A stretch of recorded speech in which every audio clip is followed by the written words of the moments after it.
मैं मृत्यु सिखाता हूँ प्रवचनमाला के 12वें प्रवचन का शीर्षक दिया था ओशो ने नाटकीय जीवन के प्रति साक्षी चेतना का जागरण। यहाँ ओशो से प्रश्न पूछा जाता है कि होशपूर्वक मृत्यु में प्रवेश के लिए एक साधक की क्या तैयारियां होनी चाहिए। इसका उत्तर देते हुए ओशो कहते हैं कि होशपूर्वक मृत्यु में प्रवेश के लिए पहली तैयारी दुख में जागे रहने की करनी होती है, क्योंकि जो दुख में मूर्छित हो जाता है वह मृत्यु में होश को साध ही नहीं सकता। दरअसल हम शरीर के साथ एक होकर जीते हैं और हमें इस बात का ख्याल ही नहीं होता कि शरीर अलग है और मैं अलग हूँ।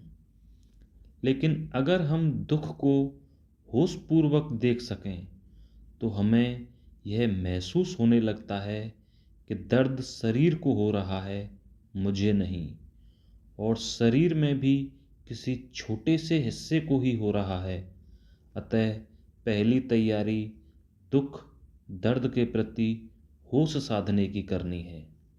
जीसस मंसूर को बड़ी ही दर्दनाक मौत दी गई, लेकिन फिर भी वे हंसते रहे।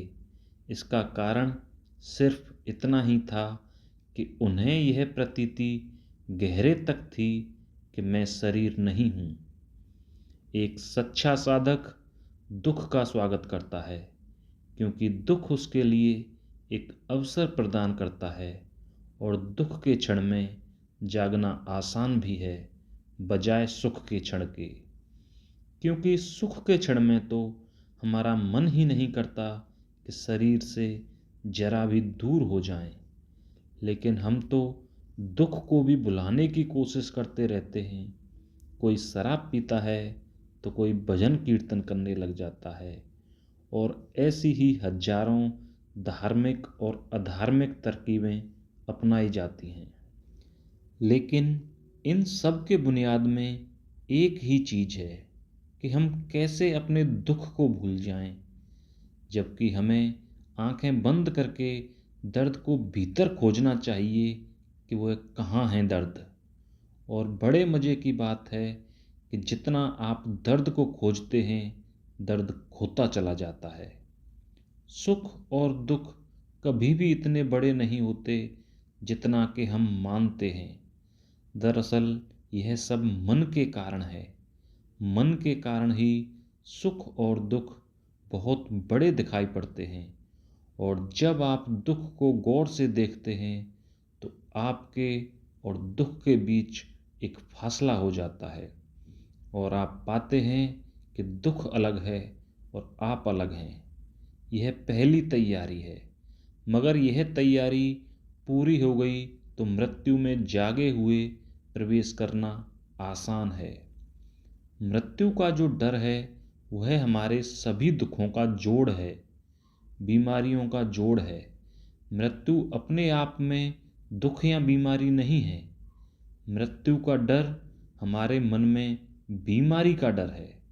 हमने जितने लोगों को मरते देखा है, असल में हमने उन्हें मरते नहीं देखा, सिर्फ बीमार होते देखा है। किसी को मरते हुए तो हम देख ही नहीं सकते, क्योंकि मरने की घटना तो अत्यंत आंतरिक है।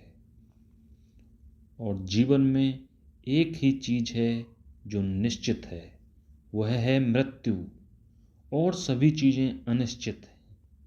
इसलिए मौत से डरने या मौत को झुठलाने की कोई आवश्यकता नहीं है। मौत को एक तथ्य की भांति स्वीकार करने की आवश्यकता है।